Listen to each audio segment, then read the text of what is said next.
All right, good afternoon. On behalf of the PGA One Guild Women's Impact Network, the Anti-Racism and Bias Working Group, and the Education Committee, I'd like to welcome you to a discussion series on equity in our industry. My name is Stephanie Dawson. I will be your moderator today. This six-part series, we are discussing how we can make meaningful change toward equity in our industry, from writing and development to casting and crewing up, financing, marketing and distribution, and ultimately institutional and lasting change. After each session, we will follow up the panel discussion with a PDF of actionable takeaways to inform and equip us as professionals with purpose. This is our second session, Inclusive Casting and Support. Our panel of wonderful casting directors today will discuss how diversity on screen affects audiences, how to advocate for a diverse cast, and the obstacles and challenges with casting. And I also want to give a special thanks to Darren Simons for being so instrumental in helping to put this panel together. So I'd like to introduce our panel. Now, this is a very talented group with a long line of credits. So this is a very small list of their credits. So please forgive the brevity. Kimberly Harden is an elite Hollywood casting director whose career spans 3 decades. With an array of films and television projects, many of which helped launch the careers of Hollywood's leading talent. She recently teamed with Regina King for her directorial debut, um, One Night in Miami. She also worked with the producing team on the feature films Blindspotting, featuring Tony Award winning David Diggs, and Little Monster, starring Academy Award winner Lupita Nyong'o and Tony Award winner Josh Gad. For years, Kim has been the go-to casting director for legendary, the late great Mr. John Singleton. She discovered his lead for the acclaimed series Snowfall with Damson Idris. She also Taraji P. Henson and Tyrese Gibson for Baby Boy. Her films have become cult classics such as Friday, the critically acclaimed Hustle and Flow, and box office hits like Too Fast, Too Furious, Four Brothers, Think Like a Man 1 and 2. And to date, her films have earned billions, with a B, billions of dollars worldwide. Leah Daniels Butler began her career as a casting assistant with Kimberly Harden. Leah worked across genres, securing talent for films such as Too Fast, Too Furious, Shadow Boxer, ATL, and A Paperboy, which showcased an all-star cast, including Matthew McConaughey, Nicole Kidman, Zac Efron, John Cusack, Macy Gray, and David Oyelowo. Leah cast the award-winning film The Butler with an all-star lineup including Oprah Winfrey, Forrest Whitaker, Liev Schreiber, Robin Williams, James Marsden, John Cusack, Cuba Gooding Jr., Terrence Howard, and the rising star Yaya DaCosta. In addition to running LDB Casting, Leah is hard at work on several new ventures, including a new television company, 1195 Productions. And in her spare time, she's dedicated to helping women get a second chance through her nonprofit, Help Give Care Foundation. And Carla Hool. Carla began her career as a casting director on the film Man on Fire with director Tony Scott. Since then, she has been responsible for casting such notable films as Miss Bala, Icebox, Coco, Los Infiltrados, The 33, A Better Life, Bless Me Ultima, Despicable Me 2, Che, Vantage Point, Innocent Voices. She's collaborated with directors such as Tony Scott, Chris Weiss, Kerry Joji Fukunaga, Catherine Hardwick, Lee Ungrix, Alejandra Iñárritu, and so on. So I'd like to welcome our wonderful casting directors to our discussion today. And I want to open it up with giving maybe some context around diversity in casting, because I think as we've all seen, we're at an inflection point. Our industry, as well, our country, and also the world, is in a place where we're really having a reckoning with issues of diversity. And we've seen things bubble up, such as the Women in Hollywood website kind of blasting out which female directors were not recognized during award season. We've seen Oscars So White. So I just wanted to ask the entire panel, what was your aha moment about casting and diversity? It doesn't have to be one of those recent ones I brought up, but what was a moment where you realized that casting, diversity in casting really can be significant? I know. If I can just kind of give my aha moment was almost 19, 20 years ago when I was asked by ABC to come and help them formulate a series of table reads and showcases with each separate ethnic group to just try to help um, orchestrate a better education from the in-house of how from script to talent to execute more people of color. It was a time where they were getting ready to be boycotted in the industry right before 9/11 about not having enough diversity in programming. And ABC was the first to kind of launch that, and I helped them create what that showcase was and looks like, and it's still continued to this day. So that was a big aha moment for me. Wonderful.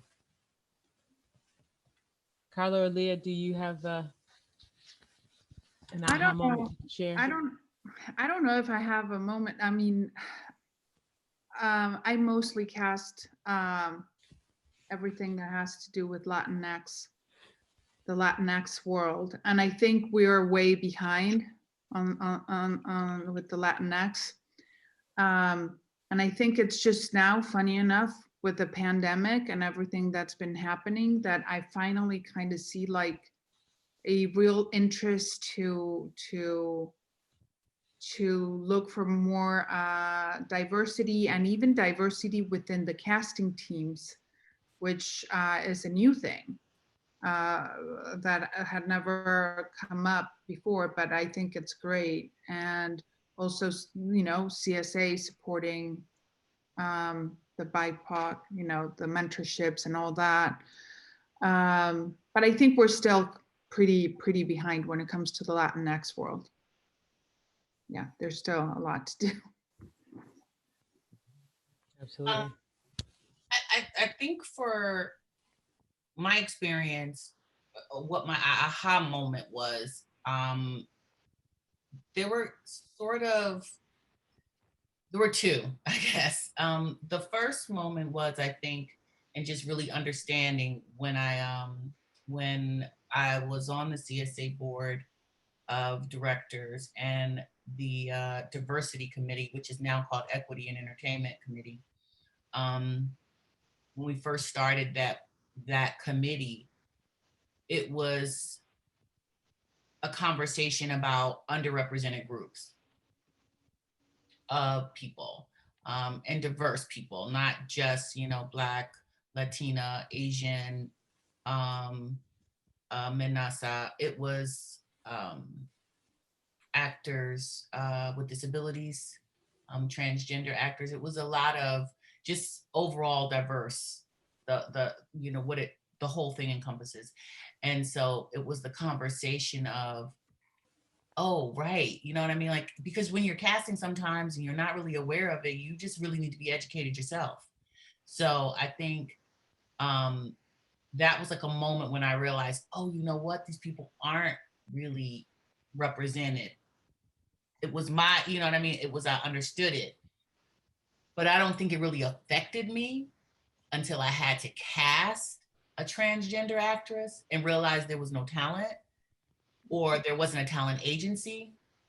I shouldn't say no talent. I should say there wasn't a talent agency. There wasn't a way to outreach, because it wasn't really as popular at the time. And so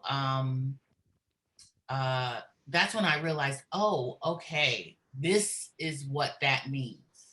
That was my moment.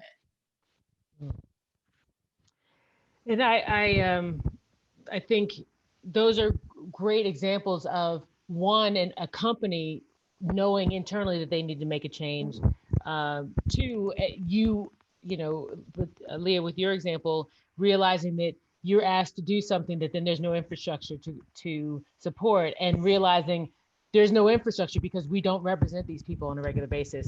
And then Carla's point, bring it in that we are really behind in the Latinx representation, and I totally can see those those factors leading into my next question is, so how does diversity on screen, how does casting a diverse cast, that I hate to use those words, but how does a diverse cast impact that imagery impact society?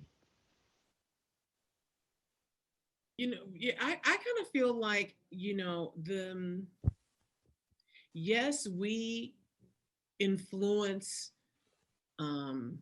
artistry through entertainment, but at the same time, it's so much of what we put out is what people seek and want to achieve and be like, and it's what they kind of feed off of. So for me, it's always really important to just make sure on so many levels that imagery that we are putting forth with the artistry, is right, because it's affecting another person's life. Every time I hear a fan that's watched something that I've done, it's just you're affecting someone else's life. And I think that that's really important, and because we're all on this earth together, so we do have to represent what the world really looks like. Yeah, I would add to that too. I've had situations where actors reach out to me and say, because I think one of the problems is also the narrative. It's always like, for example, in the Latinx world, it's always the same stories about the way they represent Latinx people. It's always negative. It's always gangbangers, the people crossing the border. I mean, and it's an image. It's a stereotype that that's I don't know. I've had people come to me, actors, and say, thank you for doing this, because I finally see a role where I can see myself in. They don't see themselves in the people that we're casting. They don't see their stories, or somebody that is like, thank you for putting that guy that looks like me. I've never seen someone that looks like me on screen. So I think in that sense, it's also important. I mean, not only diversity, but the way we represent them. Listen, they said everything. I don't need to say nothing else. They said it. No worries. And I agree. I think I was watching, there was a congressional hearing on diversity in the industry that was streamed because it was COVID times. And it really, my aha moment keeps coming. And one of the congressional members said something about how the representation that entertainment puts forth alerts people, society, what a princess looks like, what a doctor looks like, what a teacher looks like. And so I think you're absolutely right. Having diversity represented, as well as how it's represented, Carla, is what you said. It's so important it's an important impression that we give to society. So it's very important as we move forward. And we kind of covered, my next question was, how does diversity impact the audience? But I'm going to take another step.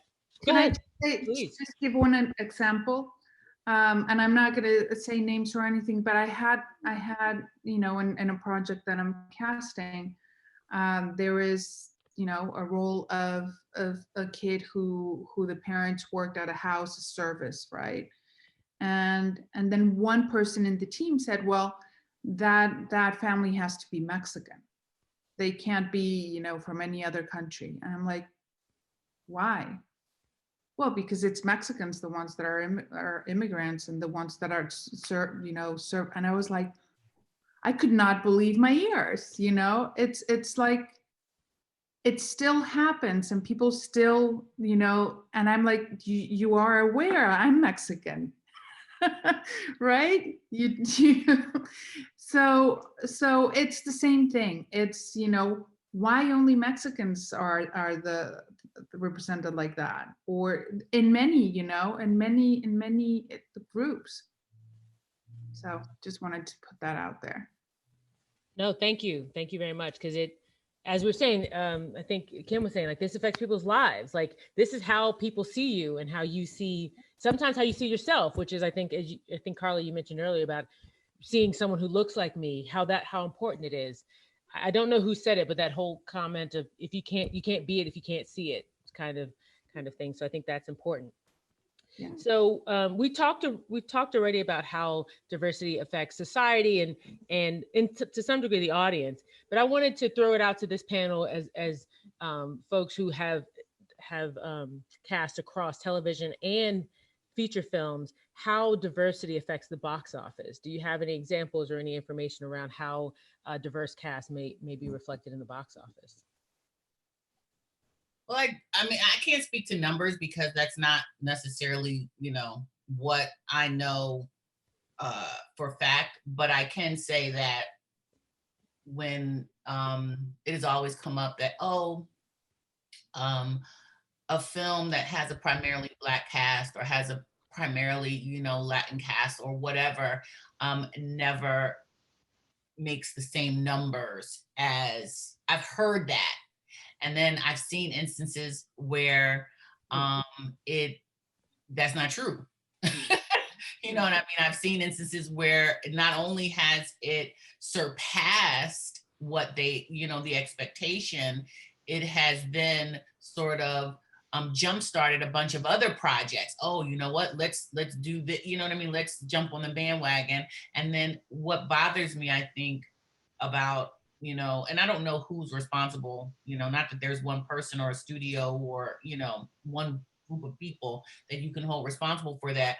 But I do think that it only takes one time for a Black movie to not do well, for then all of a sudden it to not, see, Black movies don't do well. You know what I mean? And it's just like, that's not fair, because you give these other movies, or just, I'm just going to say it, movies that have white casts, they can do, flop, and it does not stop, a studio from continuing to make blockbuster movies. So yeah, I just think that it's like, it's going back to what Kim said. We're all in this world together. Not all movies are gonna be blockbusters. Not all movies are gonna flop, but let's just be on an equal playing field. That's all. Your movie flops, okay, my movie flopped. So what? We had 2 flops, but now we're gonna get this money on this other project. You know what I mean? So that's all. Yeah. I concur with everything. Yeah. Yeah, me too. And what was exactly the question? I forgot. I kind of lost it in what you were saying, Leah, and I forgot. What was exactly what you asked, because I wanted to say something. How does a diverse cast affect the box office? Oh, I mean, I don't know you guys, but one thing that does, I don't know about the box office, but in the sense of, attaching name actors to be able to sell, it's very hard to find diverse actors that are name actors. Mm-hmm, mm-hmm. Very hard. Yes. That again, a lot of people come for the Latinx thing. We still have the same 10 actors that are the only name actors, and it's very frustrating. And until we start giving more actors opportunities, they're not going to become names. Yeah. It's the same with Black actors too. It really is. It's just, there was a period where, when you had to make the list for, a Black female lead, it's the same 6 women, same 8 women. And it's just like, when are we going to get past this, so that we can have these other opportunities? I do think now that we have so many different platforms, a lot of people are getting more opportunities. So I'm gonna say that, I do feel like everybody's not available now, so they don't have a choice.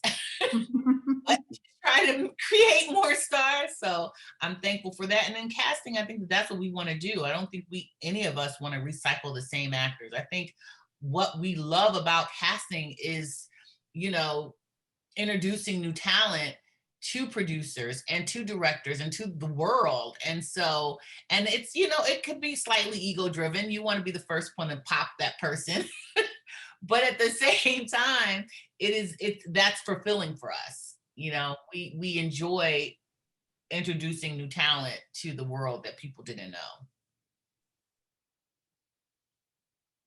And by the way, I have to say, there are a lot of projects that have unknown, new, fresh faces, and they do great, right? So yeah. Yes, I do feel like the industry has come to a type of formula that they so feel works, although they've been shown time and time again that a lot of other films that don't have that formula, like, Carla's saying, that just has a good cast and a good subject matter and is everything is executed well and it blows up and has a huge, fan base. You could have a film that has a bunch of star names in it and still doesn't do well, so yeah, I think that the industry is becoming a little more and more aware of that element, because I'm seeing the difference in how a film is being sold.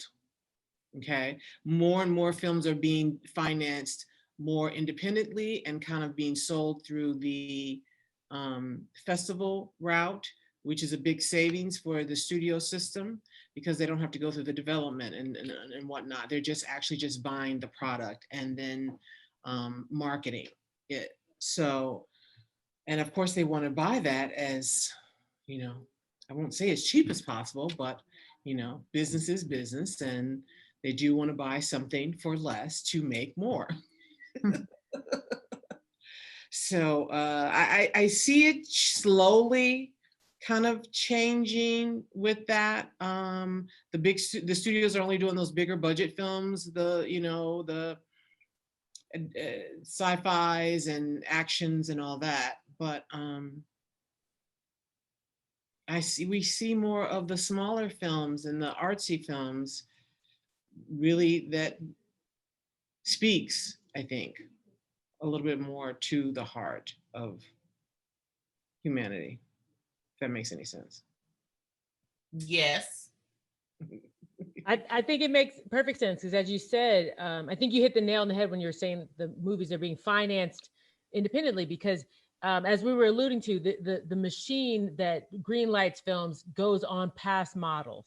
Mm-hmm. And those past models are based on projects that have predominantly white and male leads. So of course that machine knows how to work that. Well, if you put a cog in the system, you bring in a female lead, or you bring in a Black lead, you bring in a Latinx lead, the system gums up because it doesn't know how to make that movie. So therein lies that self-fulfilling prophecy that films with Black leads don't make money, films with Latinx leads don't make money, because we don't know how to market those films. Mm-hmm. But then lo and behold, we have all these examples. And I just threw down, of course, the example of Black Panther always comes up, got over $1 billion, but Crazy Rich Asians, of course, was a huge success.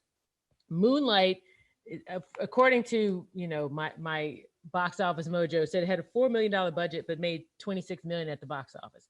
That's a small movie. That's a huge return. Mm-hmm. So I think, as Kim was saying, these movies are getting financed by people who actually want to make the movie and not the machine that only knows how to finance a certain way.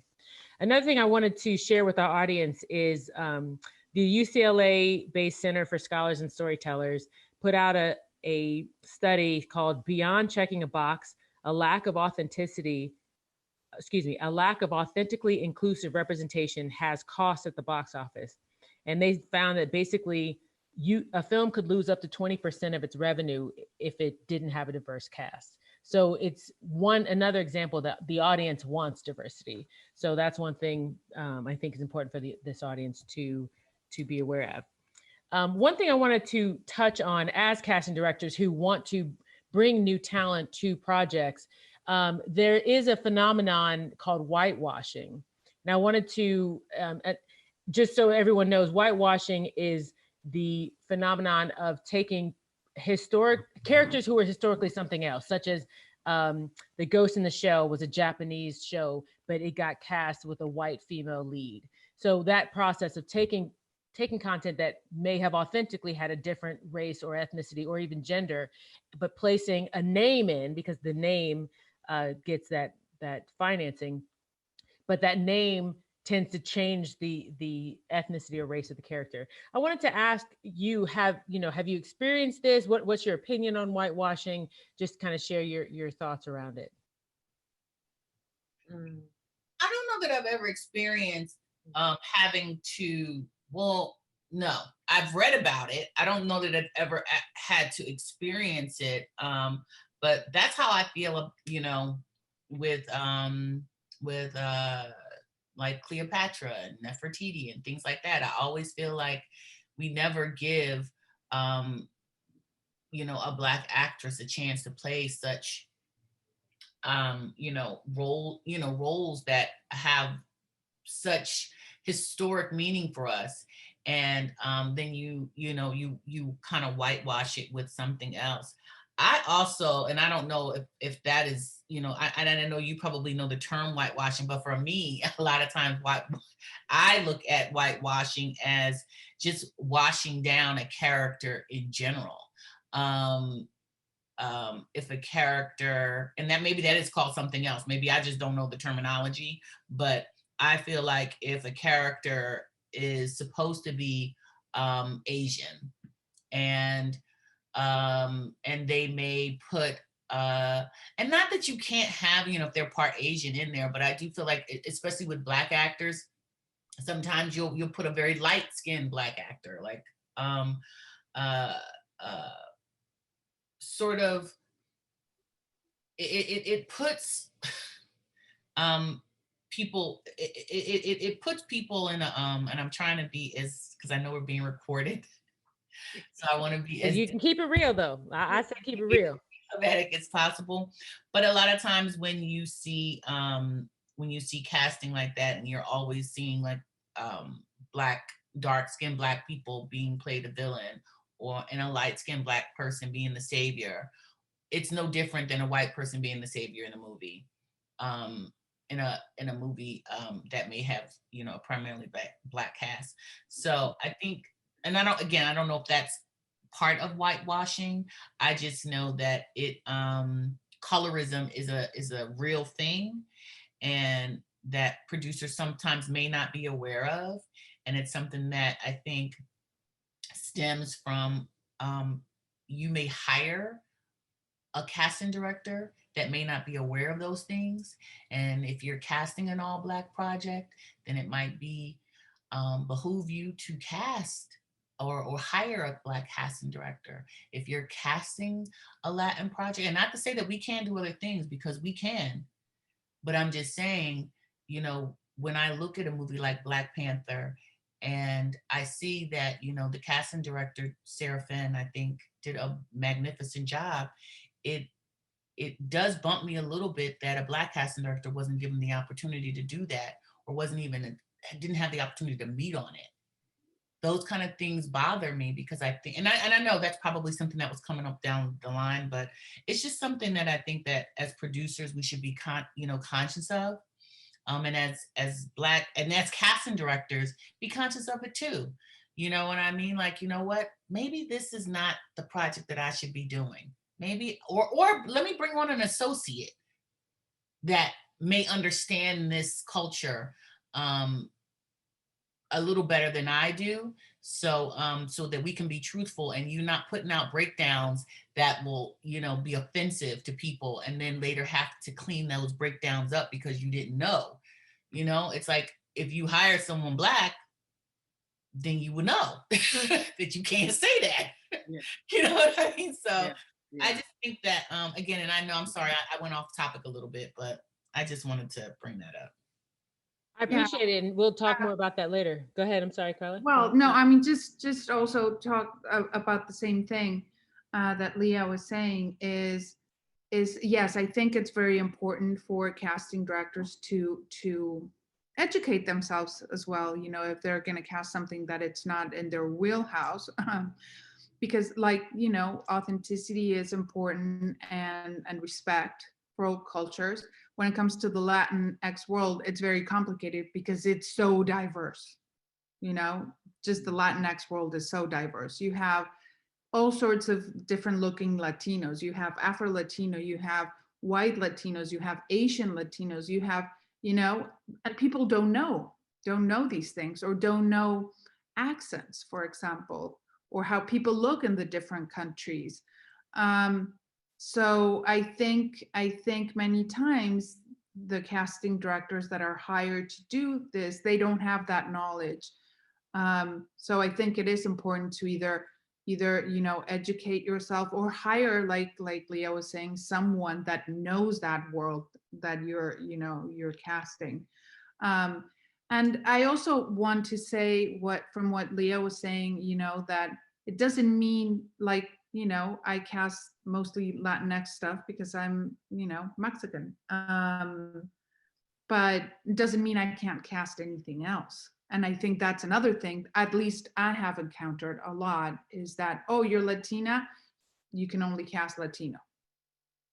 And it's very racist and very frustrating, because I'm a casting director. I can cast anything. And I've cast all sorts of different people, not only Latinos, you know? So it's pretty frustrating, that too.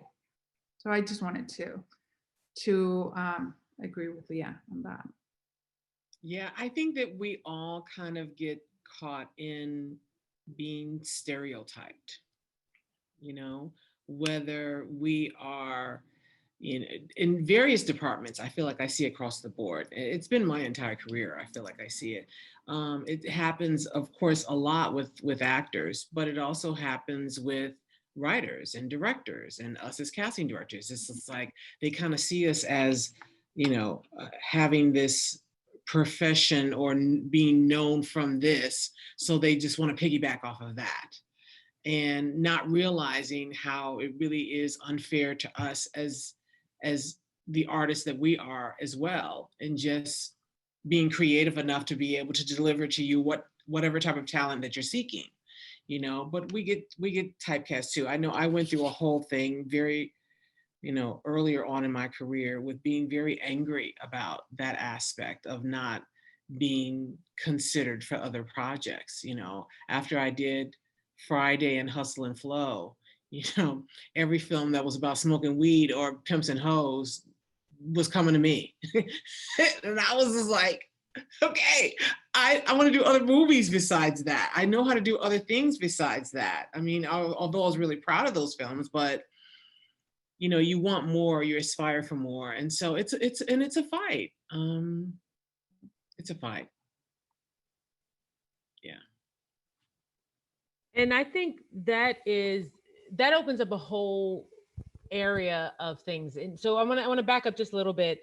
Leah brought up colorism, and I would say almost like when I think when Carla brought up the idea that there's not a lot of actors who are people of color who are names, and I think the colorism issue comes in because they become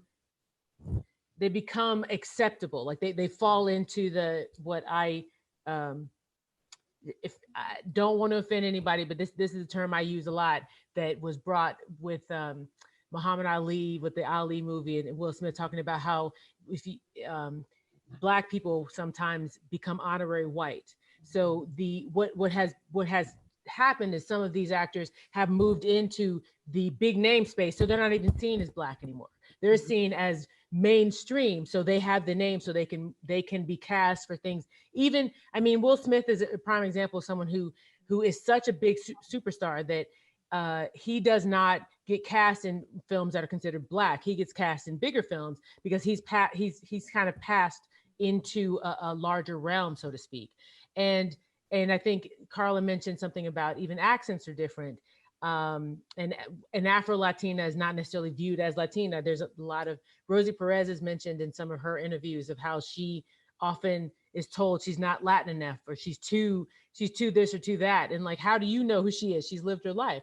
So I wanted to maybe talk through some of those challenges around when actors are asked, when you may have a situation where someone's asked to play something that's not authentically them. And I'm just throwing things out there, like if Puerto Ricans are called to play Mexicans, or I know the practice with a lot of Asian actors is they're really being asked to play various other nationalities as Asians, and that's not kosher either. So I just wanted to kind of throw out that kind of nuance. Like, how do you deal with that? Have you ever had an experience where you were asked to cast someone and you knew that person didn't really authentically represent that experience, but because of box office concerns or whatever exterior concerns, you were really in a position where that casting was considered?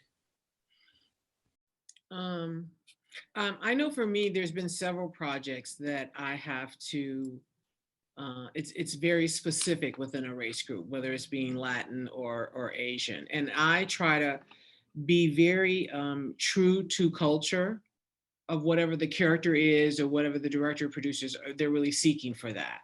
Perfect example for me was when I was working on Snowfall with John Singleton, and there was a role of luchador fighter, and which is something I think that does come out of the Mexican heritage. So I auditioned as many Mexican actors that could be right for that look and what they were looking for, this whole combination of things. And unfortunately, I didn't end up finding it from someone who was authentically of Mexican descent. I ended up finding someone out of Madrid, Spain. So, and then I'm dealing with, I was just recently working on a project where I had to find a Filipino or a mixed Filipino. And of course, everyone who felt like they had some type of Asian in them wanted to audition. But it was very important to, me, my staff, and the crew to really find someone with that type of heritage. It's just being respectful of people and who they are and what the character is and what they're portraying and what the message is.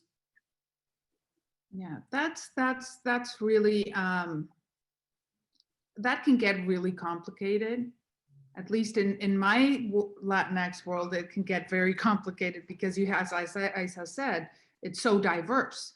You have Puerto Rican, Cuban, Dominican, Colombian, Argentinian, Spanish, so it can get very, very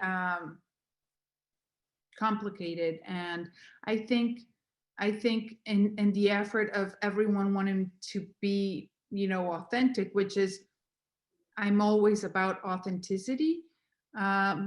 Sometimes they don't give opportunities to actors who could actually play the role.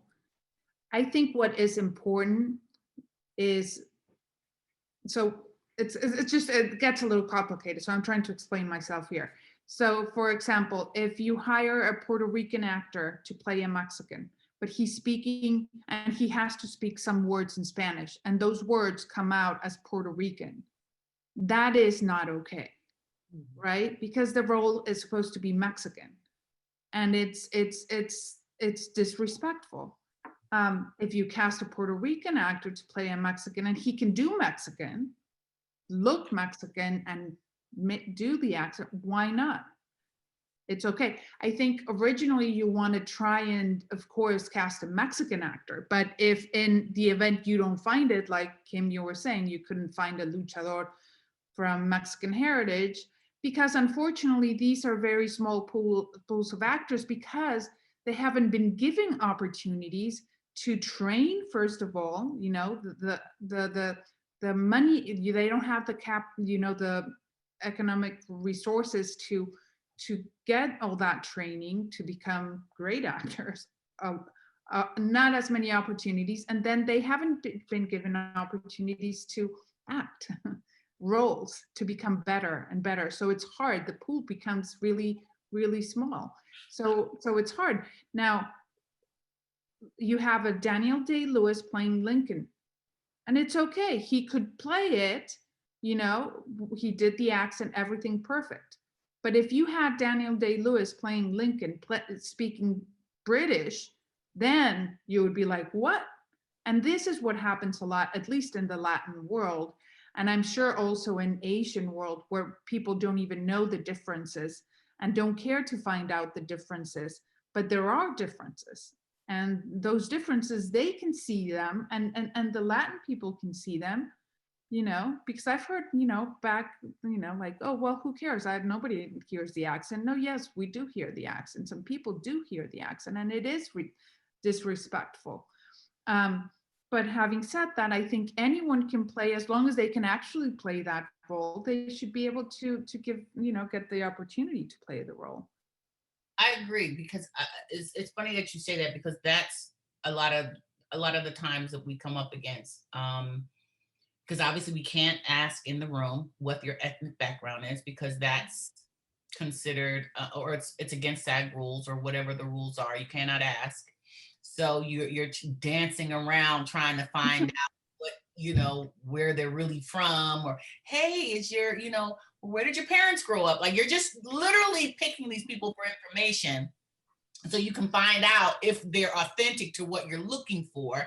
And like you said, Carla, it's like a lot of times you don't, it's such as producers may want a specific group, and that group is so small because they're not given the opportunities and they don't have the resources to properly train. And it's just like, then you do have to look outside that group. And for some reason, sometimes producers think you might be hiding actors, directors are hiding actors somewhere that you just don't want to show them to the last minute. It's just like, no, we've looked, trust me, we cannot find this role, you know what I mean? And so it becomes a bigger question then. How do you stay true without being offensive, and still stay true to what's written on the page? Obviously, making your producers and your directors happy without having the backlash of a whole community coming after you for not, representing them fairly or correctly. It's just like, how do you balance that out? And sometimes, and I just recently started suggesting hiring culture coaches.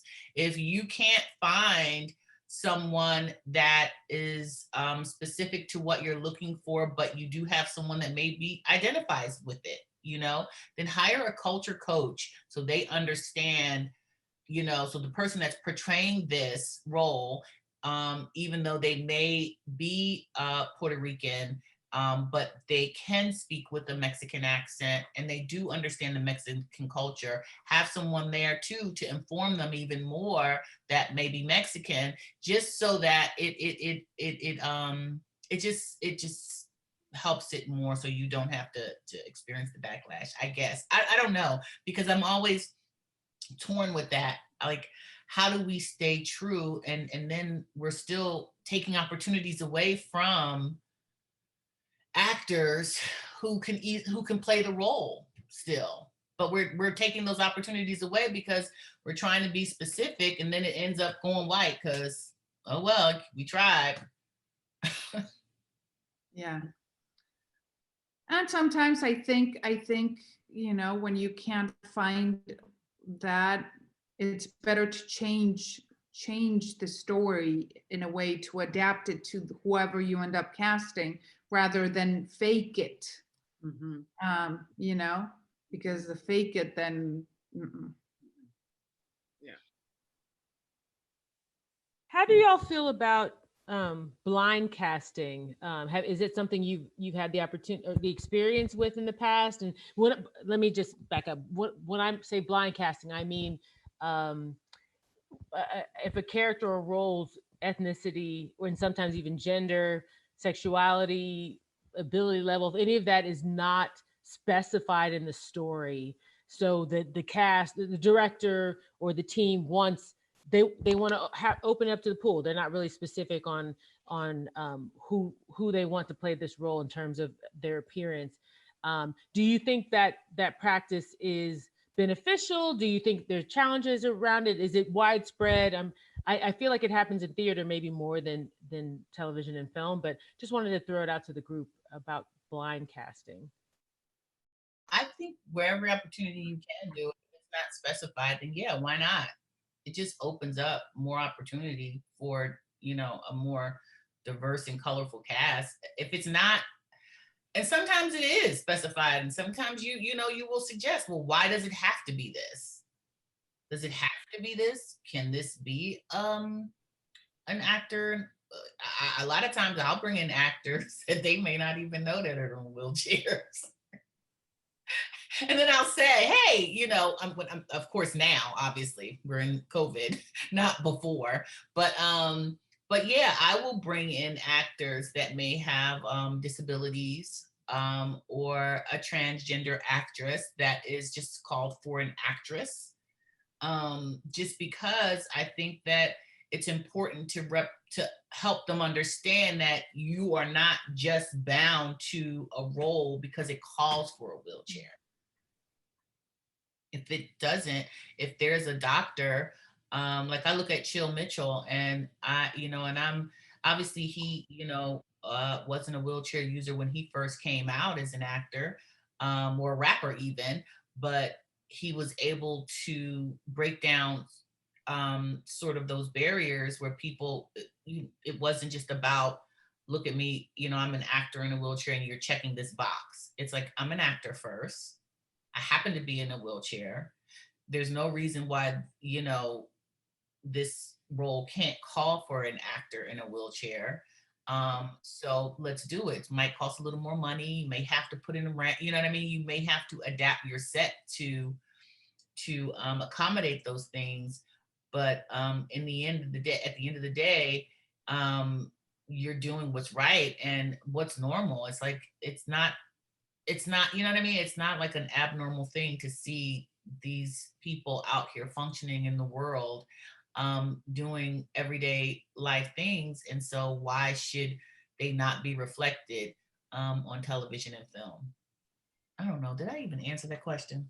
I just went all the way around that. No, absolutely, absolutely. Oh, it's good. I would like to add to that, what you were saying before about, actors that are diverse that have crossed over to like that other side, like Will Smith.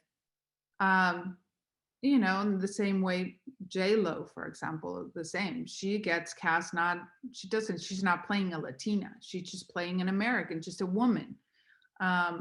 So in that sense, that's what we are. If you go out there in the streets, you see all sorts of colors and shapes, that's the world, that's the reality.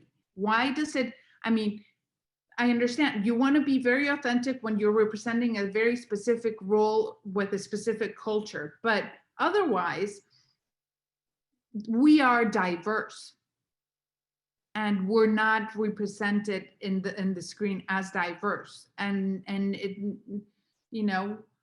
why does it have to be like an exemption, like Will Smith and J-Lo? They've crossed over. No, it should just be all. Am I explaining myself? Yeah, here's the thing that is really kind of I think that I'm seeing, that we're all kind of seeing, that's going to be a major change and shift within the industry as well too, because of this COVID situation. I feel is theatrical releases is going to drastically change now. We see the streaming services now picking this up. The streaming services are able to reach the world directly, okay? What's been happening through studio systems that for films that get sold theatrically, they're basing their sales gross from domestic to international sales. So when it comes to international sales, if they feel as though a film that is, majority of Black cast or majority Latin cast or majority Asian cast, those films won't be sold in territories like, Italy or France or Denmark or whatever those other foreign countries are that they feel as though can help recruit their financing back. And I think that's going to be changing a lot, because it won't be judged by that anymore. It's going to be judged by how many people tune in. I mean, Netflix is a big example of that. Yeah. How many people tune in all around the world to shows that are shot all around the world? You know, so I'm really curious to see the next couple of years what happens with our industry and how these projects are developed and done and received from the world and people watching. It doesn't really affect. I do think it's going to change a lot of budgets, salaries, especially that they're paying actors, because they're not going to be able to recoup the money back again from box office bonuses from theatrical. So yeah, it's going to be very interesting. Yeah. The world is changing. Yeah. Kim, go ahead. I'm sorry. I didn't want to. No. Go ahead. Kim, I think that's a great point. And I think the convergence of many factors, Netflix and streaming and worldwide distribution right to your device is a huge part of it. I also, one thing I've kind of been seeing over and over is from around the Lost era to Heroes to The Walking Dead, having a name in your television series doesn't necessarily directly affect the ratings of the show. So then those TV actors became, you know, they weren't necessarily bigger names, but they could help get you financing. So the idea of a star is starting to kind of melt away. And then now I was on a panel, I was watching a webinar not too long ago where they were saying celebrity, you see Will Smith on Instagram, like that star power that was so powerful so many years ago is now about how your social media following. So people who I'm forgetting the young lady who made her kind of burst on the scene over social media, now has a movie on Netflix. It's like, if you have a social media following, you can also create your own ability to be financed for a series or a show. So I think you're pointing to a lot of trends that will see our industry kind of shift away from that star power, which will debunk that whole, if it's a black cast, it won't sell, or if it won't sell international. All those models are kind of being, the rug's being pulled out from under them because of these shifts in the industry. So I think that's an important point. So I want to just note that we are going to open up to questions from the audience, but I have one more. I really have quite a few more because I love this discussion, but a couple things I wanted to touch on before we move to the Q&A is kind of going back to either blind casting or maybe suggesting someone who may not be an actor who may not fit the role on paper. How do you write that casting notice? What kind of information gets put into the request to encourage, for instance, you know, BIPOC folks of differing abilities to come in for a role that may not necessarily be represented as such on paper? Don't we generally just put open ethnicity? Yeah. But a lot of times open ethnicity just means white. I mean, that's when. No, I notice it too. When I say that. Mm-hmm. Yeah, and that's why a lot of times, you know, if I do want it open, truly open, I will specify, I'll ask if I can specify, you know, whether it's BIPOC or whether it's specifically Latinx, or if it's, you know, Asian, or if it, you know what I mean, whatever the case may be, I really try. And it's funny that you say, because BIPOC, we use it a lot now, the term. I don't know that I've ever used it in a breakdown. Have you, either of you? No, I haven't. No, never. I've ever used it in a breakdown. So I'm interested to know now, if I start using that in breakdown, what kind of submissions will I receive? Yeah. I know when I really want to have as many options for diversity as possible, it really, it works better. I feel like I get better effects when I list every race group. If I just say open ethnicity, 90% of the submissions will be white. Agreed. And sometimes you got to fight with your studio execs to say specific groups, because you don't want to sift through 90% of the submissions being wrong, or calling the agents to let them know, hey, I know it said open ethnicity, but what I'm really looking for is blah, blah, blah, you know, because it just puts more work on you. And it's just like, why can't we just be honest about what it is that we're looking for, so we can just cut through it, you know, instead of having to, you know, to say, oh, we're open to doing all this. Yeah, we are open to it. We are definitely open to it. So if we're open to it, let's just put it out there. You know, like right now you have to, well, I know in a lot of the projects that I'm working on, there's like sort of this this verbiage that we put down, that we producers are committed to diverse casting and blah, blah, blah, blah. It's like a whole block of words. And it's great. But if we're truly open to that, then why not just say, hey, we're looking for this specific group so we can get the specific group. And yes, the submissions may be dismal.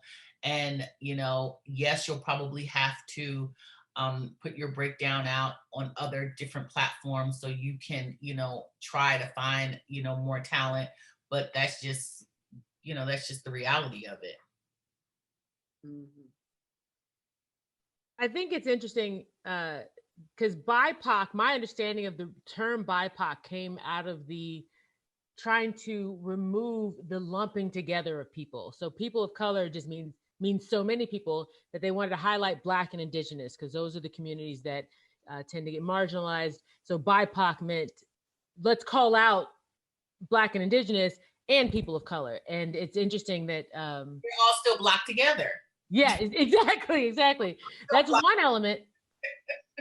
And the other element I thought that was interesting, I think, Kim, you mentioned that having to list every ethnicity. So it's interesting how people, if it says all ethnicities, people of color self-select themselves out of that.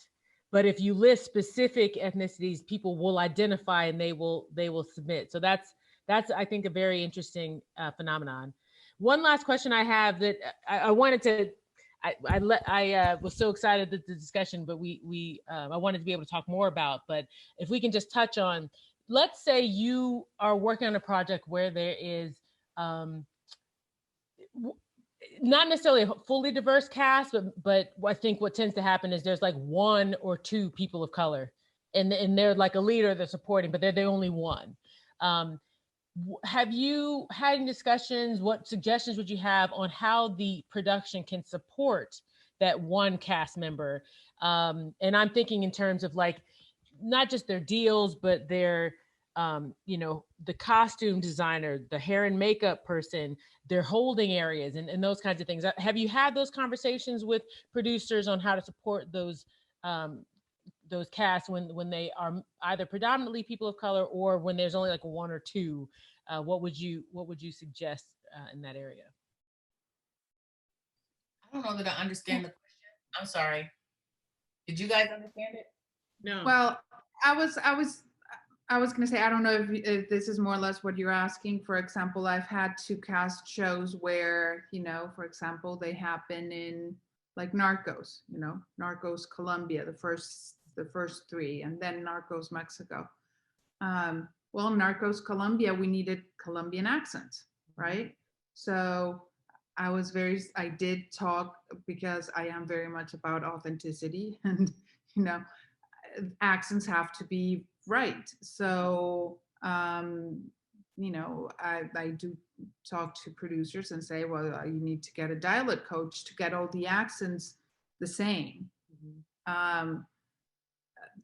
So in my case, it's been mostly that most of the cast is diverse and it's from a specific culture and they all need to speak the same way. Like, you know, like Game of Thrones they all have to speak, you know, a certain type of English.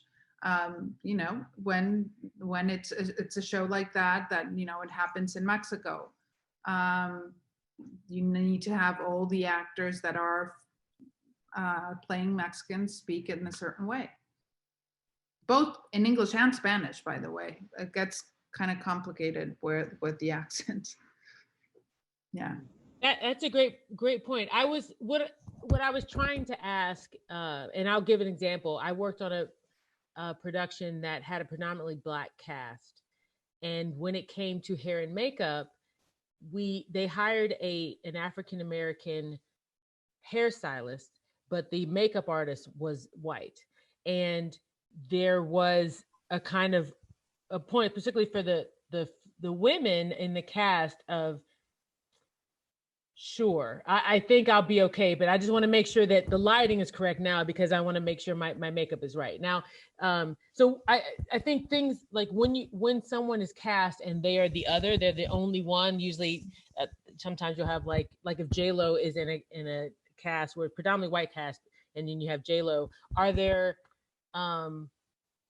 things as casting directors, you want to suggest to the production to support that actor when they're in an environment that's not necessarily as open or welcoming? Now, J-Lo's not the best example because she's so high up in the echelon. So we're going to cater to whatever J-Lo needs. But I know Michaela Cole has put out a story about how she saw her predominantly Black cast members all lumped together in the same trailer when she had a couple white cast members that had their own trailers. So things that, when there's an inequity around how the cast is treated once they're brought onto a show.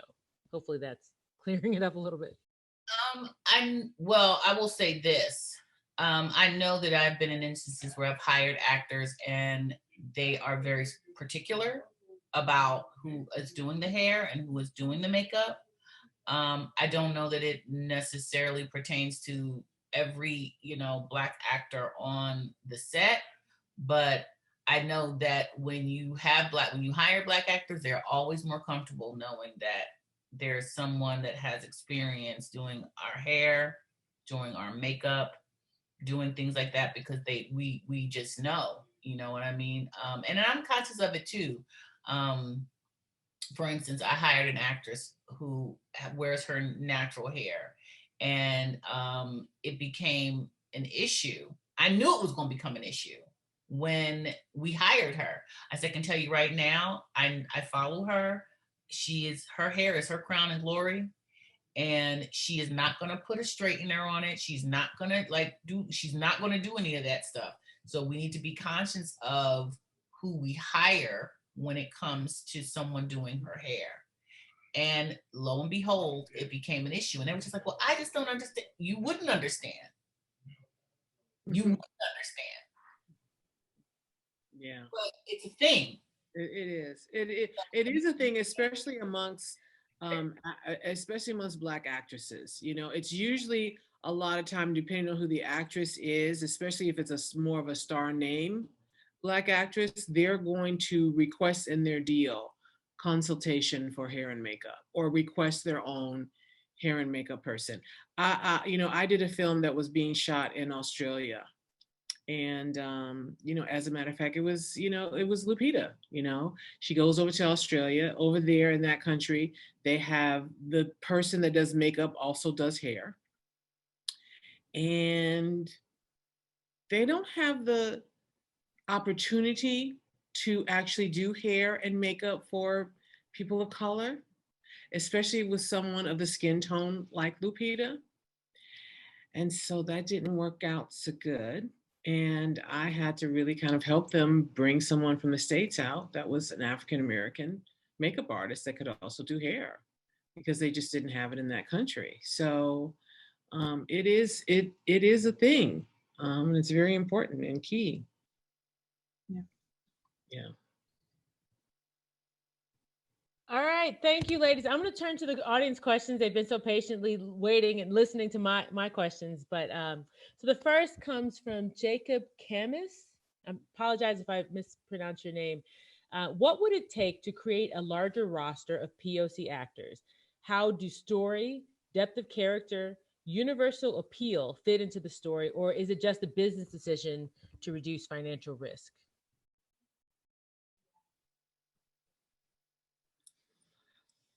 Okay, wait a minute. I'm sorry. Can you repeat the question? Yeah, can you repeat it? It was a multi-part question. So the first, did it go away? I think it went away. What would it take to create a larger roster of people of color actors? We'll take it piece by piece. What would it take? That's going to be, Well, giving yeah, opportunities to more actors, yeah. to casting, not like I- on a show like Narcos, most of those actors are unknown, Mm-hmm.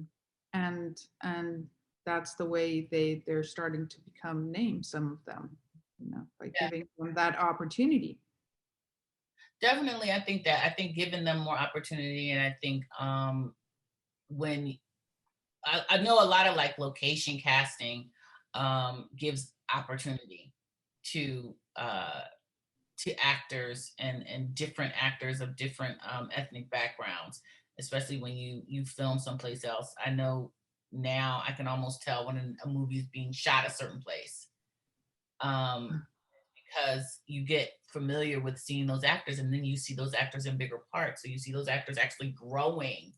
And, now all of a sudden they're coming in for series leads or leads of a movie. So, so I think, yeah, just as both Carla and Kim said, I think just allowing them to have more ethnically ambiguous roles, not necessarily being open as writers and as creators, to discuss those roles with your casting director and asking where you can be a help. How can I contribute to widen or casting a wider net for people of color when I'm casting?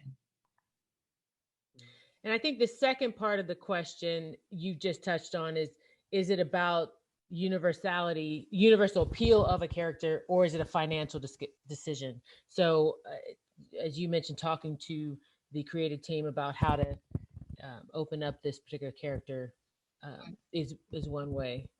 Yeah, I think just really having real conversations, because a lot of times when we're brought on in the casting process, you have your casting kickoff call and you talk about things, but I think you don't really know what it is you're looking for until you actually start having the auditions and you start seeing the actors and you start hearing the words, and then you're like, okay, now this is coming to life. And then you can, because sometimes I think writers and producers, or if they're writer producer, or if they're writer director, a lot of times they don't necessarily know, they haven't heard the words out loud except on the for just reading them, but when they actually see actors bringing those words to life, it could change their point of view as well. So I think it's just like, once you start having your first sessions with them, really talking to really just communicating with your casting director and leaning on her for her knowledge, asking for her advice, talking, or him, whoever, your casting person, just really talking to them, communicating with them about who this character, not just a description, but who the character is. So you can really just so that you guys can serve each other the best way. Great answer. All right, Jake S asks, Jake is working on a short film that features a character in a wheelchair, and is looking for a suggestion on casting for this role. What are some resources to find an authentic actor in a wheelchair if they don't have the resources to hire a casting director? I can speak to that only because I'm I have done it, and I think that there are the Casting Society of America has we did an open call search where we auditioned several actors with disabilities, and there's a link and it was global. It was all over the country. So a lot of times I refer back to that link if I put out a breakdown and I don't get necessarily the submissions that I need. But there are also specific agencies who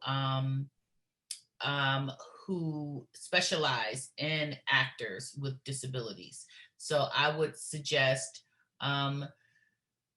if you don't have the resources to hire a casting director, when you put out your breakdown, make sure that obviously that you're indicating that you are looking for a wheelchair user. Make sure you talk to the person at breakdown and that you're using the correct language on how you're describing what you need. And you'd be surprised the submissions that you get. And then don't be afraid to open it up on Actors Access as well, because a lot of these actors may not necessarily have representation because they don't get the same opportunities, but just open it up to those actors who have access to Actors Access, but just not an agent. I think that's a really helpful tool, really helpful tangible information for Jake. Now I have a question for, oh, that one went away. Let's see.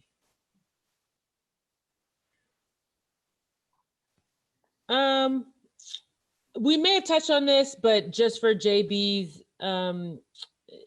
edification, it says, have you seen a direct change in character descriptions from producers since the national awareness of Black Lives Matter?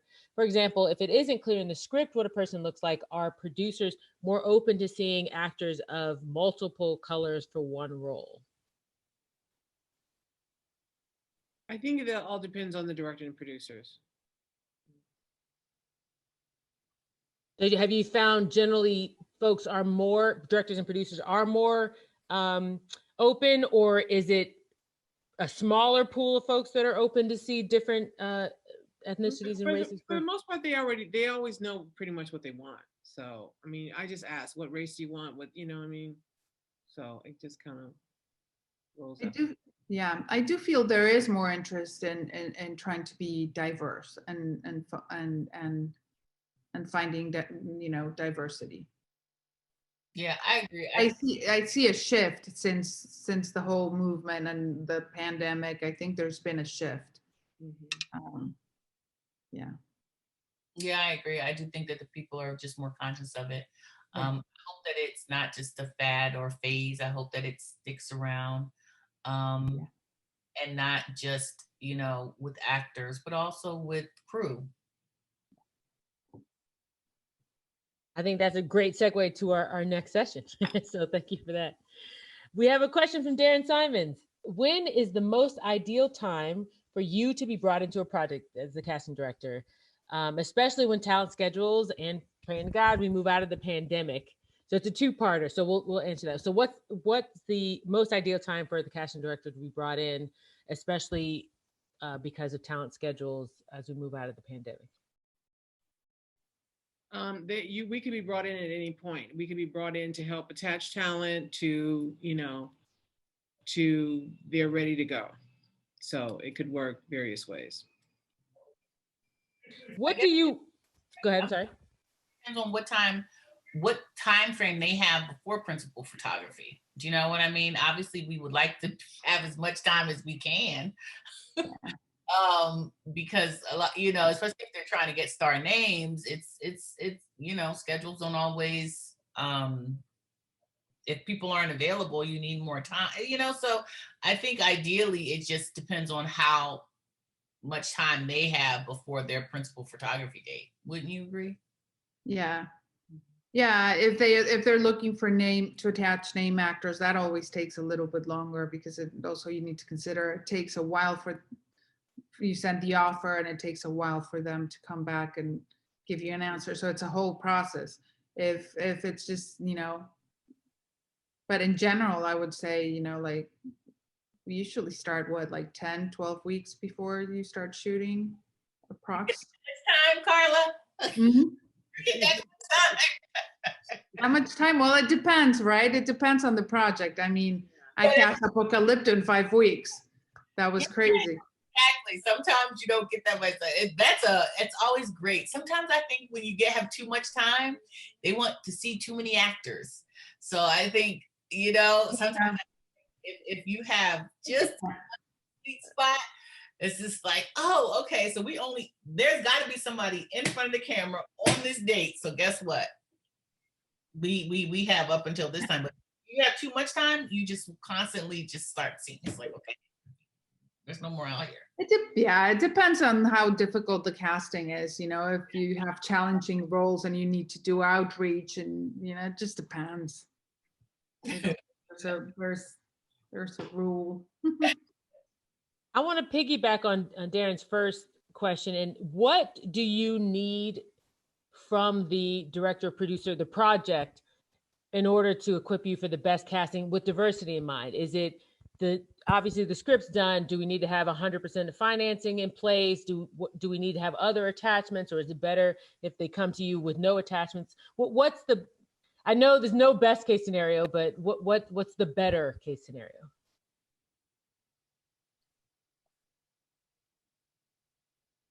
Nobody.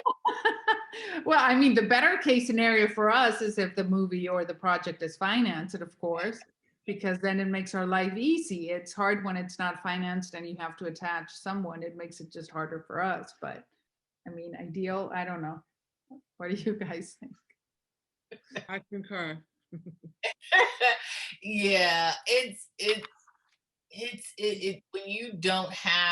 when you can't make like offers, I don't know that agents necessarily take it serious. You know, they want to know that the money is there, unless you have a director or a producer that has that machine behind them that say, hey, you know, Martin Scorsese is doing a new film and they want to make an offer. Okay, you know, let's read the script. It's a difference when you have those types of people behind the project. When you have sometimes new filmmakers or new directors, or, you know, not necessarily new, but just not, they don't have the credits.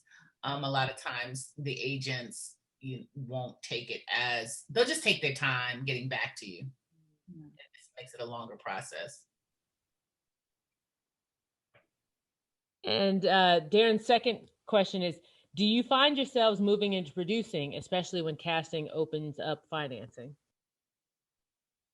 Producing is not any easier than casting. I think everybody always asks that. It's just like, oh, why don't you be a producer? It's just like that, like that's supposed to be easier. It's harder.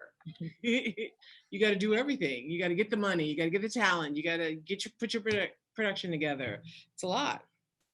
But I think as casting directors, a lot of times when we come on, we are producers. We are helping them get a key component to their project. So especially if they don't have any casting or any, they're relying solely on casting to secure funding, we are producers. So, you know, what we'll do is, I'll start asking for credit, especially if it's a certain type of budget. I'll ask for a producer credit. Or whether it's EP or some, you know, just some sort of credit, so that they recognize that I am a part of the reason why you're getting the funding for your project. So I think that it's an easy segue, because sometimes, you know, I know people that are just straight talent producers. That's what they bring to the project. They have the relationships with the talent, they have the relationships with the agents. And so they are the ones that can get your script read. So they get a producer credit just for that. The next question is from Bethany Monroe. Can you share your perspective on inclusivity in the voiceover world? White talent giving up non-white roles that they've played in some cases for many seasons. Where's the line drawn between inclusivity / authenticity in being an actor? Sorry, could you repeat that? I got distracted. I'm not very good at this. So when you have chats popping up and stuff, I get distracted. Can you repeat? No, absolutely. No worries. And it's kind of two questions. Can you share your perspective on inclusivity in the voiceover world of white talent giving up non-white roles that they've played in some cases for many seasons? So that's the first question about voiceover and white actors who are playing non-white roles. Basically, that like, do they step aside to give other people opportunities? I think if they're playing a Black character, then it should be a Black actor, period. Yeah. And if it's a Latin role, the same. And I think a lot of actors did pull back and they recast I've been doing a lot of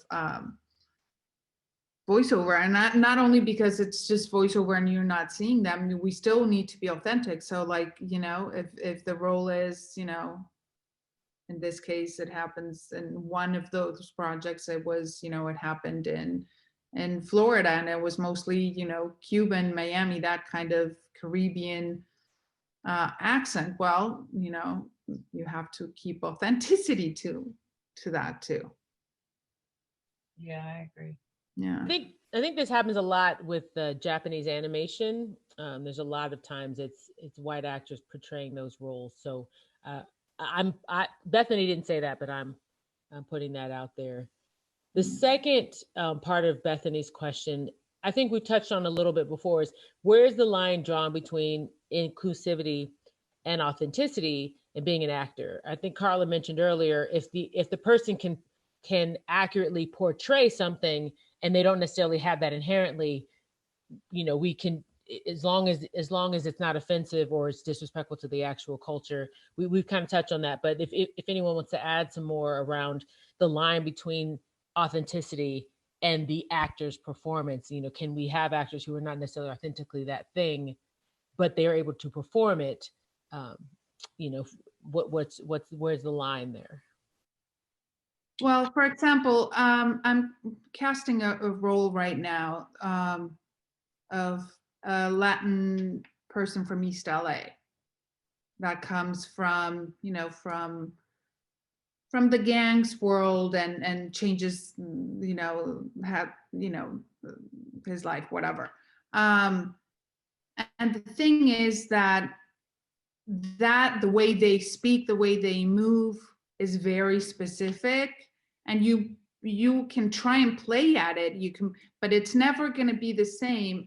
I mean, if you can actually find that authentic person from that community, it's not going to be, you know, they have it, that's what they've lived, that they have it inside them, right? It's not going to be the same if you bring someone from, I don't know, from New York to try and play someone from East LA. They're just going to play at it. It's not going to be exactly the same thing.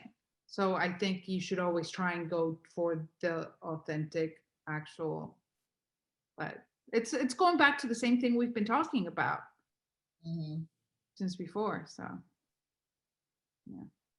The examples that pop up for me as well are like Idris Elba playing a guy from Baltimore in The Wire. Now, I'm not from Baltimore, but to me, when I found out Idris Elba was British, I was like, what? So it's, you know, but that, again, I'm not from Baltimore, so I'm not the best judge.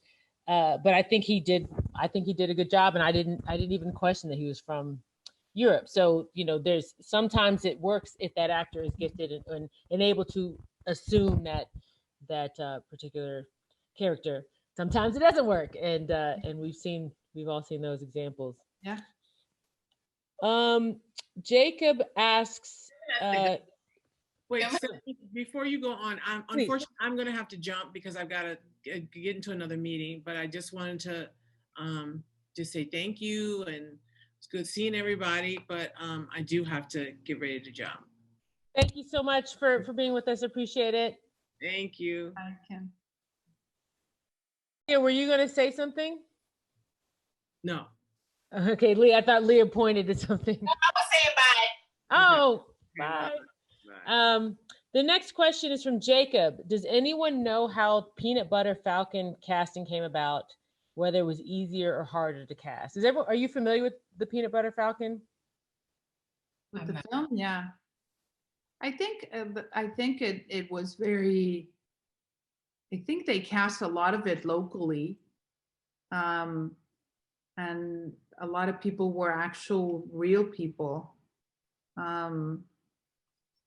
So yeah, it was pretty interesting. Yeah, I'm not familiar with the movie. I'm sorry. I know it featured You have, you know, the actors that we know that played the roles, but then for all those smaller parts, they actually cast a lot of real people. So it feels very, very, very raw and authentic, I think. Wonderful. Well, we unfortunately have come to the end of our session. So I just want to thank everyone for participating. So once again, I'd like to thank our panelists, Kimberly Harden, Leah Daniels Butler, and Carla Hool. I also want to give special thanks to Darren Simons again, John Corser, Linda Evans, Anissa Douglas, Julie Goldstein, and the PGA. To all of our attendees, please keep an eye out on your email for the takeaways. And our next session is about crewing up, and it will be on January 12th at 9:30 a.m. Pacific, 12:30 p.m. Eastern. And the invite will be in the PGA newsletter. And this session, as well as our previous session, has been recorded and will be available on the website. Thank you again for your time. I really appreciate it. Thank you, everyone. Thank you so much. Have a great day. Bye. Bye-bye.